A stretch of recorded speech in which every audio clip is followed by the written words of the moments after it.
Hello everyone, welcome back to my Puja kitchen and blog. তো অনেক দিন পর আজকে একটা রান্নার ভিডিও নিয়ে আপনাদের সাথে চলে আসলাম। তো আমি আজকে রান্না করছি সবজি দিয়ে চিংড়ি মাছের ঝোল। ভিডিওটা দেখুন আমি কিভাবে আজকে রান্না করলাম। প্রথমে কড়াই বসিয়ে নিলাম চুলার উপর, তারপরে দিয়ে দিলাম সয়াবিন তেল। এখানে আমি লবণ হলুদ দিয়ে মাছগুলোকে মাখিয়ে রেখেছিলাম। তো একে একে আমি চিংড়ি মাছগুলোকে ভাজার জন্য ছেড়ে দিলাম কড়াইয়ের উপর।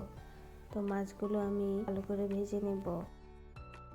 আমার এই রান্নার ভিডিওটা যদি আপনাদের ভালো লেগে থাকে অবশ্যই লাইক, কমেন্ট এবং শেয়ার করবেন। আর আমার ইউটিউব চ্যানেলটাকে সাবস্ক্রাইব করবেন আর আমার ফেসবুক পেজটাকে ফলো করবেন অবশ্যই। তো মাছগুলোকে আমি উল্টে পাল্টে ভেজে নিচ্ছি ভালো করে।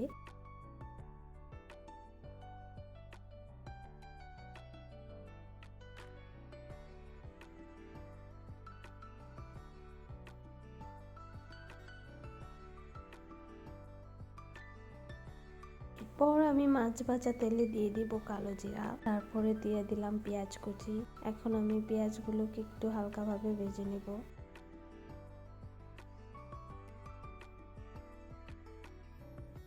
এখন আমি দিয়ে দিলাম ঝিঙে, তারপর ছিল পেঁপে, আলু। তো এই সবজিগুলো এখন আমি লবণ আর হলুদ দিয়ে ভেজে নেব। সবজিগুলো ভালো করে ভেজে নিতে হবে।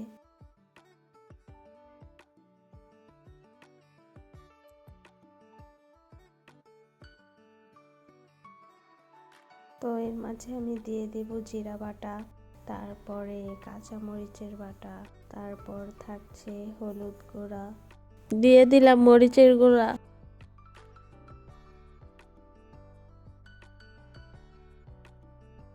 এরপর আমি মশলা দিয়ে ভালো করে কষিয়ে নেব।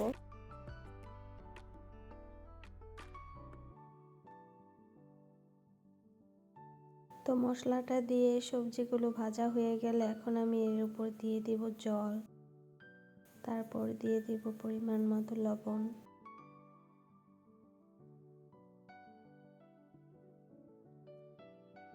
তো আমার সবজিটা হয়ে গেছে, এখন আমি দিয়ে দেব চিংড়ি মাছগুলো, দিয়ে দেব লবণ।